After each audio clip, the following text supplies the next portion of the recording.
আচ্ছা, তো আজকে একটা কেসের কয়েকটা সেকশন একটু আলোচনা করব। এই যে ধরুন কেস কতগুলো ধরনের হয়। প্রথমত ধরুন আপনার বাড়িতে কেউ হামলা করেছে, রাত্রিবেলা এসে কেউ ঝামেলা টামলা করলো, তো আপনি কি একটা ডায়েরি লিখলেন, সেখানে আপনি কমপ্লেন আকারে থানায় দিলেন। তাহলে কি হবে, থানার পুলিশরা সেই কমপ্লেনটা পড়ার পরে তারা এফআইআর করবে। অর্থাৎ পুলিশ ফার্স্ট হচ্ছে এফআইআর করে। এফআইআর ওই যে কপিতে যেটা আপনি কমপ্লেন দিলেন, সেই কমপ্লেন্টের বেসিসে তারা ঠিক করবে যে আইনের কোন কোন ধারাগুলো সেক্ষেত্রে দেওয়া যায় সেই এফআইআরে।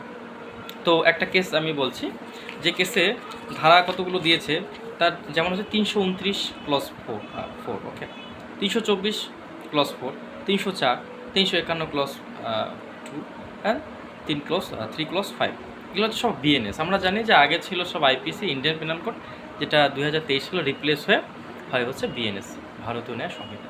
তো এই হচ্ছে বিএনএসের বই, ঠিক আছে। তো দেখি যে কেসটা করেছে, অতএব যে হচ্ছে এটাকে বাংলায় বলে এজাহার, যে এজাহার দিয়েছে অথবা কমপ্লেইনটা দিয়েছে থানায়, সে থানার করেসপন্ডিং অফিসার সেই সেকশনগুলো দিয়ে তারপর একটা চার্জ দেওয়া হয়, সে গিয়ে এই কমপ্লেন বেসিসে তদন্ত করে, ঠিক আছে।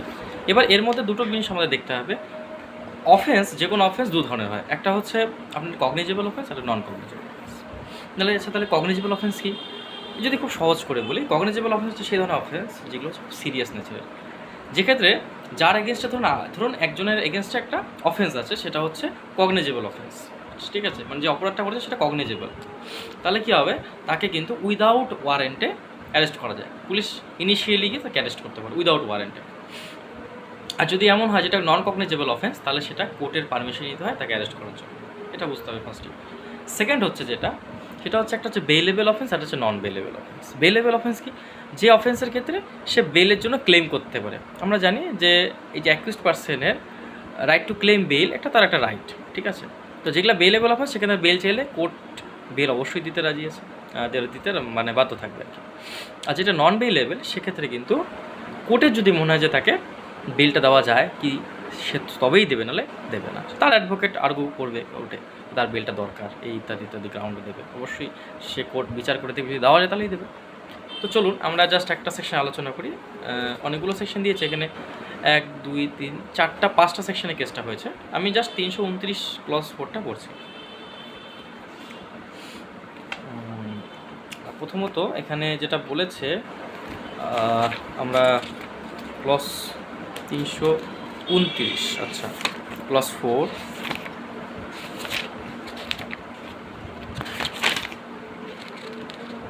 হ্যাঁ, এখানে বলেছে ক্রিমিনাল ট্রেসপাস। তো প্রথমে তো বলে রাখি, ক্রিমিনাল ট্রেসপাস মানে হচ্ছে, ধরুন আমার বাড়িতে আপনি আমাকে না জানিয়ে ঢুকে পড়েছেন, কোনো ক্রিমিনাল ইনটেন্ট নিয়ে, কোনো অসৎ উদ্দেশ্যে, বা আপনার কোনো ক্রিমিনাল মেন্টালিটি নিয়ে আমার বাড়িতে আপনি ঢুকেছেন, ঢুকে আপনার যেটা উদ্দেশ্য কোনো ক্রিমিনাল অ্যাক্টিভিটি করা, তো সেটা যদি হয়ে দেয়, আমি আইনটা পড়ছি, এখানে আইনে বলা আছে হুএভার কমিটস, হুএভার মিনস যে কোনো, যে কেউ হতে পারে, commits house trespass. House trespass মানে আপনি আমার ঘরে ফোর্সফুলি ঢুকছেন, বা ভেঙে ঢোকার চেষ্টা করছেন, সেটাও হতে পারে। তাহলে সেটা যদি হয়, তাহলে shall be punished with imprisonment of either description for a term which may extend two 1 year, or with fine which may extend two 5,000 rupees, or with, মানে এখানে পরিষ্কার বলেছে, যদি এরকম ধরনের কোনো ঘটনা হয়, অথবা হাউস ট্রেসপাস করা হয়, অথবা হাউস ব্রেকিং করে যদি ঢোকার চেষ্টা করে ফোর্সফুলি, তাহলে তো সেক্ষেত্রে তার পানিশমেন্ট হতে পারে 1 বছরে তার জেল হতে পারে ম্যাক্সিমাম, এবং সেটা উইথ ফাইন সহ হতে পারে তার জেল, বা শুধু ফাইনও হতে পারে, ঠিক আছে। সেবার ফাইন কতটা হতে পারে, 5,000, অর্থাৎ 5,000 টাকা। এবং সেক্ষেত্রে তার হচ্ছে যে ক্লাসিফিকেশন অফ অফেন্স, সেটা কী ধরনের অফেন্স, প্রথমত এটা হচ্ছে একটা cognizable offence, bailable, compoundable and triable by any magistrate court. তো এই ছিল হচ্ছে এটা, ঠিক আছে। আরও আছে, এগুলো আমরা একটা পরবর্তীতে সিরিজ করে আলোচনা করব। বিষয়গুলো খুব ইন্টারেস্টিং, জানলে ভালোই লাগবে, ঠিক আছে। তো আপাতত এই অবধি রাখছি আর কি। আজকে একটু আগে কোর্ট থেকে যথেষ্ট টায়ার্ড।